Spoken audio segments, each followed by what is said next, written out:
बिस्मिल्लाहिर्रहमानिर्रहीम। Students, accrual and prepayment के income account का हमने फॉर्मेट देखा था। आज हम जो है इंशाल्लाह एक सवाल करेंगे इनकम अकाउंट से रिलेटेड। सवाल जो है ये आपके आई कैप की PRC 4 की स्टडी टैक्स के एडवांस क्वेश्चंस में से लिया गया है।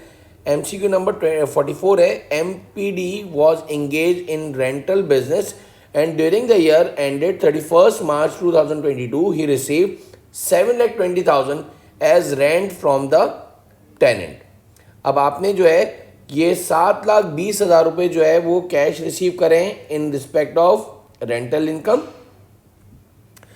The book show the following balances at start and end of the year. ये 31 मार्च बच्चों 2021 ये इधर का है, ज़रा गौर से सुनिएगा। ये जो है बैलेंस जो है 31 मार्च 2021 ये इधर का बैलेंस है और 31 मार्च 2022 ये इधर का बैलेंस है। यानी कि 2021 मार्च 31 2021 जो है वो आपके ओपनिंग बैलेंसेस हो गए। These are the opening balances और ये आपके क्लोजिंग बैलेंस है बच्चों, ये आपके क्लोजिंग बैलेंस है। अब मेरा सवाल है आपको, how much amount shall be credit in the rental account. तो हमें जो है क्या करना है बच्चों, ये आपके सामने जो है मैंने एक जो है टी अकाउंट बना रहा हूँ और हमने जो है फॉर्मेट पहले ही डिस्कस कर लिया था बच्चों। हमने जो फॉर्मेट है बच्चों वो पहले ही डिस्कस कर लिया था कि रेंटल अकाउंट का हमने किस तरह से डेबिट और क्रेडिट साइड पे हम जो है वो पोस्ट करेंगे।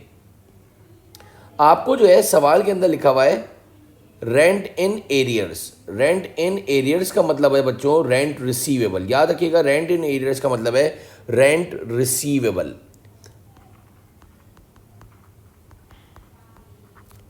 तो 80,000 मार्च 31 मार्च 2021 जो है ये आपका ओपनिंग बैलेंस है बच्चों और ये जो है आपका क्लोजिंग बैलेंस है।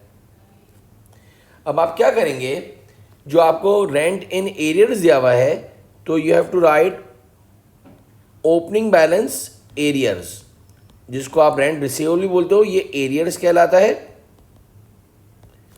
आप 80,000 आप इधर डेबिट साइड पे लिखोगे और साथ साथ मार्च 2022 यानी कि एंडिंग बैलेंस भी एरियर में दिया हुआ है 45,000। तो ये मैं बैलेंस ब्रॉट डाउन एरियर्स जो है साथ साथ मैंने 45,000 इधर भी लिख दिया। डेबिट साइड पे इसलिए लिखा है कि ये रिसीवेबल है। ब्रॉट डाउन आता कहां से, कैरी डाउन से आता है। यानी दो ओपनिंग बैलेंसेस दिए हुए, दो क्लोजिंग बैलेंसेस दिए हुए। रेंट इन एरियर्स जो है 31 मार्च 2021 ये आपका ओपनिंग बैलेंस था बच्चों और रेंट इन एडवांस जो है वो आपके पास 50,000 आप जो है वो आप लिखोगे क्रेडिट साइड पे। ये रेंट इन एडवांस है, ये ओपनिंग बैलेंस है। ये आपके पास एडवांस है। एडवांस जो है आपके पास लाइबिलिटी होता है, वो 50,000 आपने इधर लिख दिया। और rent in advance closing balance में भी 1 लाख दिया हुआ है तो आपने बैलेंस ब्रॉट डाउन लिख दिया। मेरी अंडरस्टैंडिंग के मुताबिक अगर आप सही तरह से ओपनिंग और एंडिंग बैलेंसेस पोस्ट कर दें तो भी आपका सवाल बिल्कुल परफेक्ट हो जाएगा। अब हमने जो फॉर्मेट में लिखा था कि कैश रिसीव जो है वो आपके पास जो है 7,20,000 रुपये का आया है। We have to write on the credit side. अब हमने इस सबको लिख लिया। अब हम 50,000 प्लस 7,20,000 प्लस 45,000 इन सबको ऐड करा तो टोटल जो है वो आया 8,15,000। 8,15,000 मैंने जो है इसको डेबिट साइड पे भी लिखा। इसमें से अब हम बैलेंसिंग फिगर माइनस जो है निकालेंगे।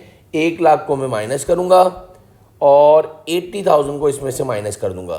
तो बैलेंसिंग फिगर जो आ रही है वो आपके पास आ रही है 6,35,000।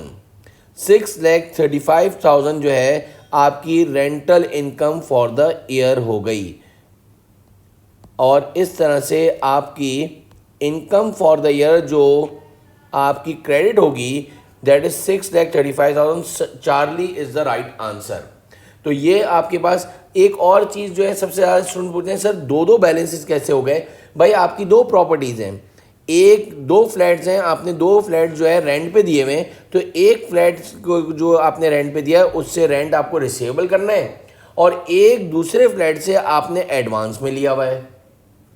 तो रेंट इन एरियर्स का मतलब रिसीवेबल है, रेंट इन एडवांस का मतलब अनअर्न्ड है।